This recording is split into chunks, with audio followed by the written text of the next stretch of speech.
Could Denver Broncos rookie cornerback Riley Moss be in line to start this season opposite of Patrick Surtain? We take a look at maybe why that could be the case and why that might not be the case. You'll get that on today's brand new episode, Locked on Broncos. You are Locked on Broncos, your daily Denver Broncos podcast. Part of the Locked on Podcast Network. Your team every day.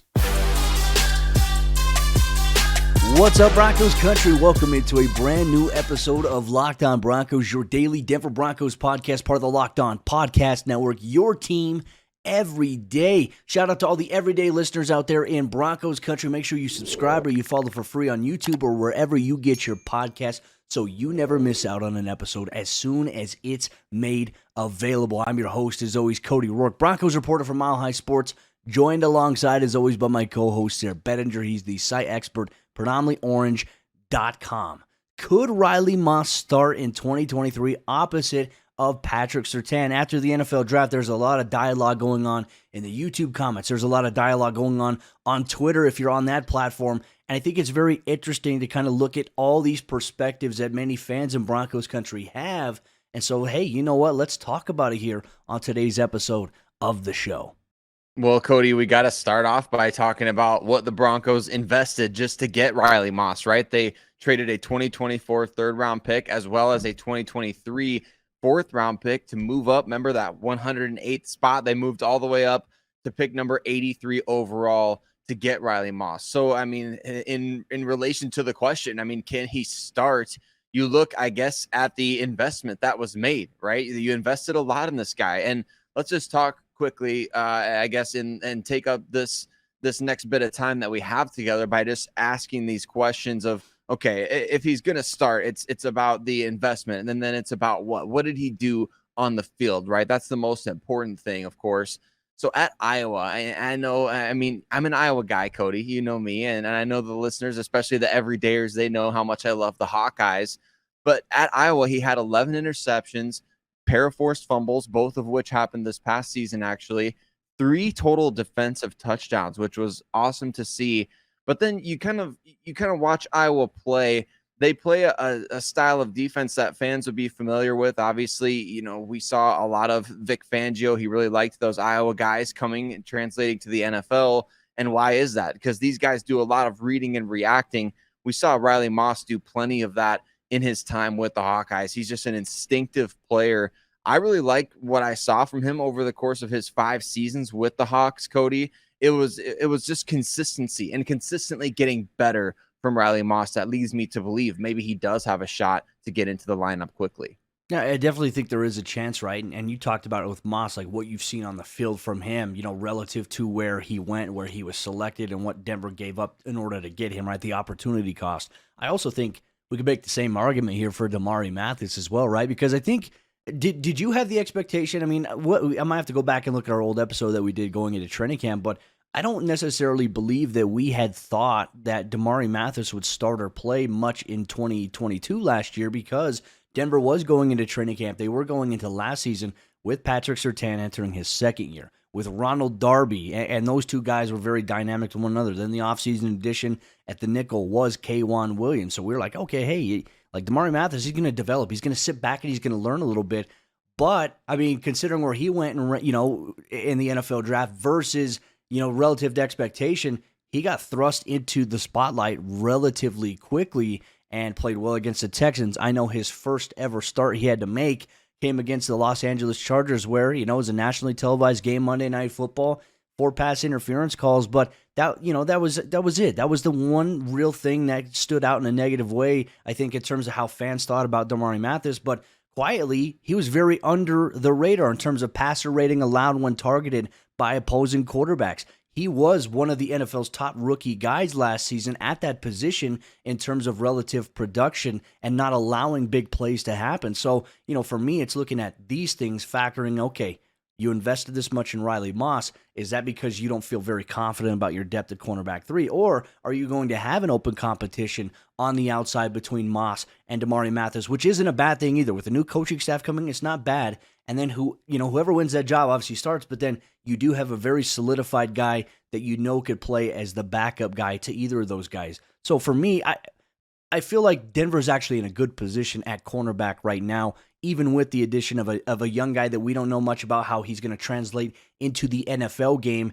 But I mean, it is a very, very loaded room right now in terms of questions, I would say, from outside of Surtain, I don't even have questions about Mathis, though. But, behind Riley Moss, like, what does the cornerback room look like? Is Tremon Smith going to get involved? I know we'll talk about that a little bit later on here on the show, but what are your thoughts there in terms of the comparison I made here with Damarri Mathis?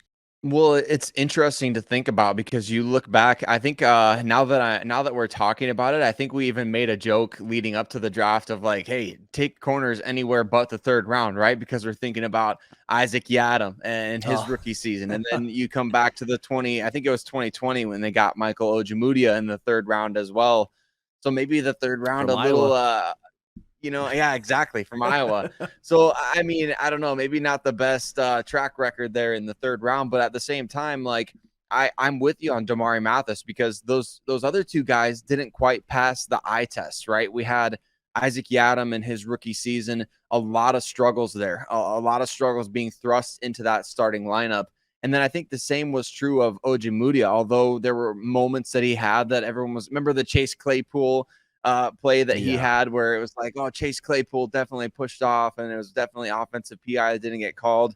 I think over the course of their rookie seasons, Yiadom and Ojemudia, we kind of thought like, okay, these were just typical struggles, but that was almost a way of justifying them not passing the eye test, right? And of course, you got to give young players the benefit of the doubt in terms of going from year one to year two and say, well, let's see if they can grow. But I've said this many times, the growth isn't always linear. With Damarri Mathis, though, the eye test was way different, in my opinion, than it was with Ojemudia or with Isaac Yiadom. I feel like Damarri Mathis kind of went out there and proved like this guy belongs. And he showed on a number of occasions. He made some big plays. Even in that Chargers game, he came back after the 4 PIs, got the Broncos in position with a big play late in the game to get the ball back. So I have way more confidence in Mathis than I did those other two guys.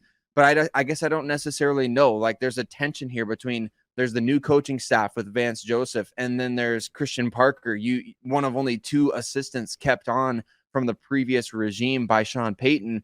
So there's a bit of a tension there, isn't there? It's like, well, could Riley Moss start based on investment, based on his college production? Absolutely. Is he going to start based on what Damarri Mathis did as a rookie, based on Christian Parker being able to vouch for Damarri Mathis? I think that's going to be what's so fun to see this season. And ultimately, the war on attrition has proven to us that, Cody, what are we going to see this year? We're going to see both guys more than likely. So unfortunate reality of the NFL and the injuries that do take place. But on paper, starting off the season, your depth chart, where are these guys going to land? I think that it's a very interesting debate to have at this point in time. I definitely feel a little more confident about the overall depth on the outside because I was a little worried about Tremon Smith considering his lack of experience in terms of playing cornerback, in terms of how many snaps he played in Houston. I think those are valid things to consider here. So, yeah, I'm a fan of the Riley Moss selection.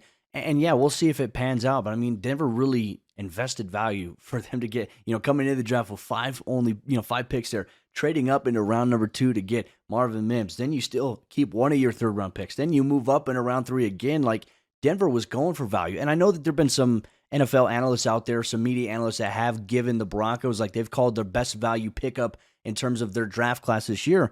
I've seen the designation go to Riley Moss a few times. So we'll see how things pan out. Obviously, rookie minicamp will come up in just about 2 weeks' time, and we'll start to see some of these guys a little bit more. I'm not sure if we're going to get media access to that or not, but if we do, it'll be very interesting to see maybe how these guys are picking things up, day one. What does it look like day one versus, maybe the final day of rookie minicamp? A lot to be excited about here in Broncos country, but what does the depth look like at the outside cornerback position when we take things into consideration with Surtain, Mathis, Moss? Who's behind them? Could they make a claim as well? You'll get that on today's episode, Locked On Broncos. This episode of the show is brought to you by our friends over there at Built Bar. And as you know it, the best tasting protein bar that is out there on the market today. If you're looking for a delicious snack, but you don't want all of the sugar, you don't want all the calories, then you need the best tasting protein bar that is Built. And you've got to try it, whether it's the regular Built Bar or whether it's the Built Puffs. Built Bar has a flavor that you and your loved ones will love. Whether it's peanut butter puff, whether it's peanut butter brownie, whether it's coconut almond, they have you covered with a wide variety of flavors that you are sure to love. And aside from that, they taste exactly like a candy bar. The bars are covered in 100% milk chocolate. They have 17 grams of protein, 130 calories, and they are low in sugar. If you want a box today, you can go to your local Walmart to get a box of 4 Built Bars today, or you can go to Sam's Club. You want to buy in bulk, you can get 13 bars, or you can go online, built.com, use promo code LOCKEDON15. You'll get 15% off your order at built.com. Do the Denver Broncos have an enviable group of young cornerbacks all of a sudden? Cody, I think this is an interesting question as we look at this position group. Talking about, we brag up on, defensive backs coach Christian Parker all the time, and rightfully so. I think he's done a tremendous job developing these young players, especially we see, him helping get the best out of Pat Surtain, who is the leader of this position group. As we look at the current group of outside corners, of course, we're not necessarily talking about K'Wan Williams today. We're not necessarily talking about Essang Bassey, two guys who are pretty strictly nickel corners. We're talking about the outside cornerback and the depth at that position. I'm kind of fascinated by it, Cody, because going into the draft, I felt like the Broncos needed to add a body. They did. Of course, we're talking about Riley Moss today. But what are your thoughts on the overall position group here as we look at, I guess 1 through maybe 5 or 6 at that position? Outside corner, do you feel like the Broncos have a good, solid, young group of players at that spot? I feel like maybe outside of Tremon Smith, I think they are young. Look, in Pat Surtain, the way that he plays, he carries himself like a veteran. It's crazy to think that he's actually entering his 3rd year. And look, I'm excited for Broncos fans because I did a sit-down one-on-one interview with him for something we got coming up right before the NFL season begins, and I can't wait to share it with Broncos Country. But this is just an all-around great human being, very humble, carries himself very professionally, and he does the same exact thing on the football field. And, I think when you look at him on the outside, you're not worried. You have no worries whatsoever about wherever number 2's at. That side is fine. And look, he had a couple of moments last year where, a receiver like Devontae Adams or DJ Moore of the Carolina Panthers, where they got the best of him. That's part of it, though. And I think he responded in a big, big way because he ended up playing against guys like DeAndre Hopkins and, getting an interception off of that, limiting what he was able to do there. He's a fantastic player to watch. So on one side of the field, at the outside, not worried at all, right? And then we talked about Damarri Mathis. I think that the eye test in terms of what you were referencing absolutely passed. It was off the charts in terms of a guy relative to where he was drafted. And I think that's really for his experience playing in an NFL-style defense already at Pittsburgh. He was playing a lot of press man-to-man. In the NFL, he transitioned to the Broncos defense, having to play a little bit more off-ball man. There's going to be a lot more cover 3 involved, some cover 4 this year. It depends on the variations and offensive formations that they run into.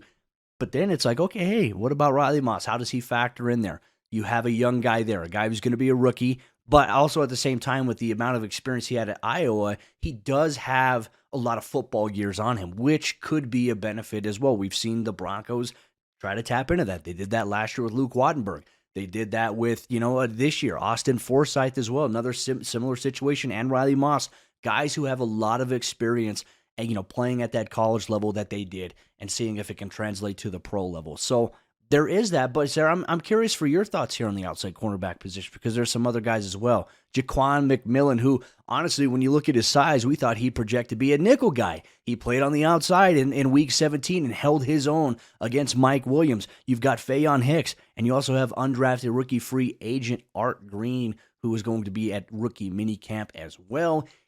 A lot of youth at the outside cornerback spot in terms of depth right now.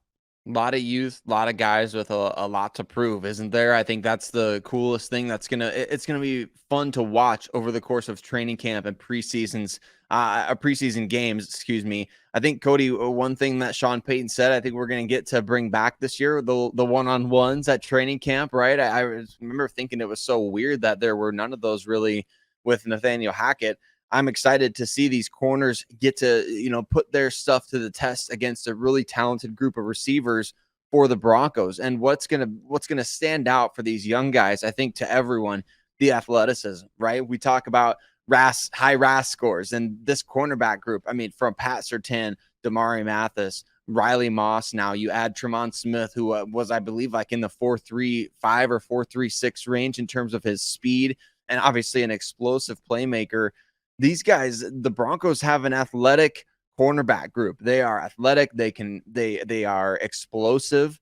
They are obviously experienced from the collegiate level. I mean, you talk about Damarri Mathis playing in the pro style defense at Pitt. Then you look back at Pat Surtain playing in Nick Saban's defense at Alabama. He was a 3-year starter there. You talk about Riley Moss starting for 5 seasons for Phil Parker there at Iowa.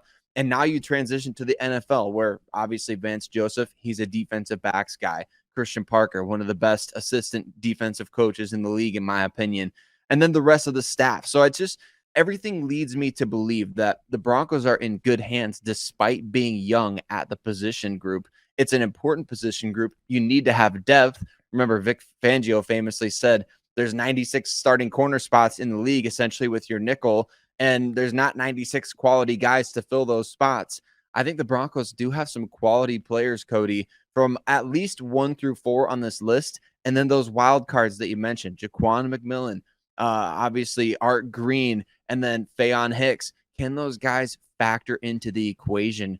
It's going to be fun to see, because I think there's a chance that the Broncos go into the season with obviously K'Wan Williams being their most experienced guy at the position group, but then behind him, a lot of guys like Pat Surtain carrying that, you know, the biggest mantle there in terms of veteran experience as a 3rd-year guy. So going to be fun to see, but very explosive, athletic, instinctive group of players that plays physical.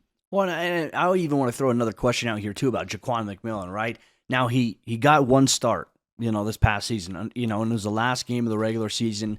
And I think with how he played, right, the eye test, because we saw him in preseason, we saw him in training camp, and I think it's really, really hard to evaluate when you're not going against guys who are starters, right? You know, I think you can play at a certain level against guys who may be practice squad guys, you know, in the preseason. But as we've heard Sean Payton say, hey, starters are going to play in the preseason. So, you know, depending on how many snaps that, you know, guys like Pat Surtain get, Damarri Mathis or whoever it may be, I expect that we're going to see a lot of Riley Moss. I think we could see a lot of Damarri Mathis if there truly is an open competition on the outside cornerback opposite of Surtain. You're going to see Ja'Quan McMillian and these other guys really get involved. And I wanted to throw the question about McMillan as, okay, well, you know, he did have that 1 game. That right there is more than anybody else has had, though, in terms of the position outside of the guys that we have highlighted. Is that something that you feel like gives him an advantage maybe going into camp as well?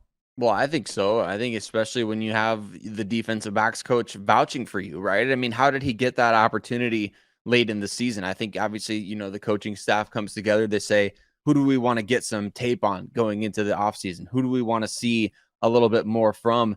And Ja'Quan McMillian must have been doing a really great job in practices, must have been impressing in the meeting room. Of course, this is a guy who's an All-American at East Carolina, of all places. You got to do a lot to get All-American recognition at East Carolina. With all due respect to the Pirates program, you just don't see that very often. I mean, Chris Johnson, 2008, is the last prominent East Carolina guy that I can think of off the top of my head. So you get that recognition. This guy's got that dog in him, right? That's what everybody likes to say nowadays. He's got that dog in him, and we saw it. He should have had an interception in that game. He should have had, you know, maybe even a touchdown off of that interception, right? Because they blew the play dead. I think he's one of those guys that's like, yes, it's 1 game, but at the same time, you look back at what he did at the college level. You look back at what he did throughout preseason and training camp, and then you rack it all up and you build it all up, read those tea leaves, follow those breadcrumbs. Does the coaching staff really like this guy? I think his opportunity clearly indicates the answer to that question is yes. And we'll see how everything plays out at rookie minicamp. We'll see training camp as well. Mandatory minicamp coming up in the month of June. Broncos Country, you can expect coverage every step of the way here. Locked On Broncos, where we have you covered with your team every single day. Real quick, want you to check out the Locked On NFL Scouting Podcast with the Draft Dudes, hosted by Kyle Krabs, Joe Marino, as they go through what it's like to assemble an NFL roster. What are some things that are taken heavily into consideration, like salary cap management? How do teams approach free agency? How do you build with the NFL draft? And now that the draft is officially over, how do teams formulate with fitting in their draft picks into their team identity right away? You get that on the Locked On NFL Scouting Podcast, hosted by the Draft Dudes. You can get that free and available everywhere you get your podcast, or you can watch on YouTube. Make that your second listen of the day. How will the Broncos cornerback room shake out in 2023, specifically on the outside? What are some of the storylines that could creep up coming into training camp, coming into preseason, ahead of the regular season? You'll get that on today's episode, Lockdown Broncos. We just want to say thank you so much, Broncos Country, for tuning in and making Lockdown Broncos your first listen of the day, every single day. Now, an interesting statistic for those of you who are watching on YouTube. 63% of you who watch are not subscribed to the channel. So make sure you hit that subscribe button so you never miss out on an episode as soon as it's made available. We appreciate you so much as we approach 10,000 subscribers here on the show. Thank you so much, Broncos Country.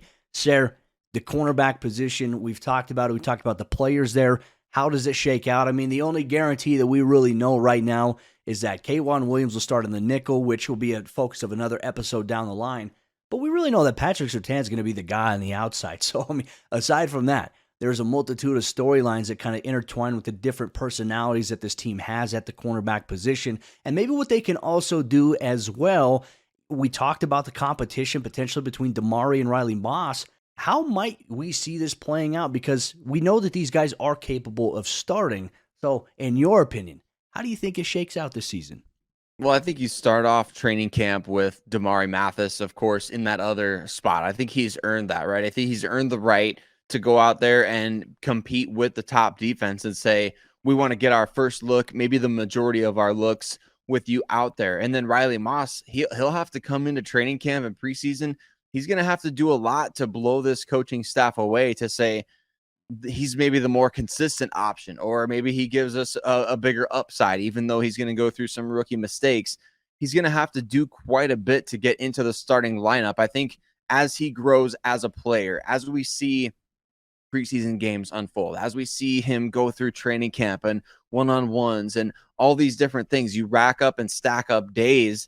That's where I think Riley Moss is going to be an interesting factor. It's not going to be right away at training camp, in my opinion, unless there's an injury, which we hope doesn't happen, of course. But it's not going to be right away during training camp. I think it's going to be over the course of stacking up those days leading up to the regular season. It's going to be who's more consistent. And I wouldn't be surprised, Cody, if the Broncos coaching staff does rotate these guys into the starting lineup at this position just to see, how does he work with the rest of the other 10 guys out there on the field? How does it go with him communicating with him? All those different factors that play into it. I wouldn't be surprised if they do give him a shot, but I think it's going to be Damarri Mathis's job to lose. Yeah, and I think that's a great way to embrace it, especially with Christian Parker coming back as a defensive backs coach.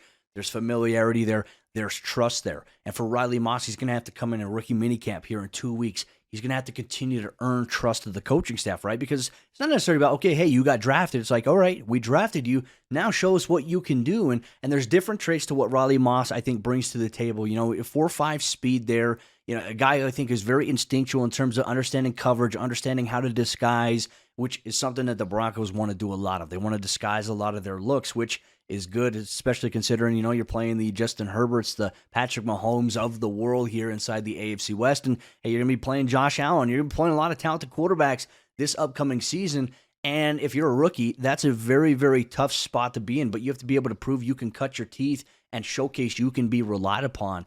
And I also think as well, let's bring Ja'Quan Williams into the mix here, because you mentioned this in our show notes. I think it's a great point, because when we initially, moments after Riley Moss was drafted, we got on the conference call with him. He said, hey, whatever the defense, whatever the coaching staff needs me to do, I'll do it. And we asked him specifically, what maybe, what's he going to be here in the NFL? Is he going to be a corner or is he going to be a safety? And his answer was defensive back, right? And then Sean Payton comes out after, the first day of their NFL draft and says the vision for him is at cornerback. So cornerback could mean, obviously the outside, but it could also mean inside the nickel. And as we know, there's also a Sayre Bassey at the nickel position. There's going to be widespread competition here for Denver. My question to you is, because you're an Iowa Hawkeyes guy, you've watched it, do you think that if needed, he could step up and play in the nickel, Riley Moss, if need be at any point, or even the dime package as maybe the other guy in the slot? I think he can, and I think he's got to, right? I think there's a difference between saying, hey, the vision for this guy is to play outside corner, and that's where we want to see him. Like that's where we see him playing his best. There's a difference between that and then being like, no, he's a nickel only or he's a safety only at this level. I think you can have guys that can play both. Remember, Chris Harris Jr. He started off as a nickel and kind of developed into a really good, he can play outside or inside. We kind of found out later in Bryce Callahan's career that he was pretty good at playing outside corner as well, despite his size not being up to par for what you normally expect there.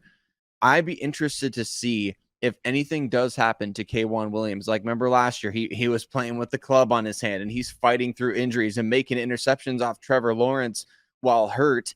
I think if anything does happen to him where he's forced to miss any time or miss any games, that's where it's going to be really interesting to see how they align these players, because we had the same conversation about Damarri Mathis just wanting to get that athleticism out there on the field in his rookie year. Like, how can we find a way to see this guy who has like a 43-inch vertical out on the field and this speed, this borderline 4.4 sub 4.4 speed?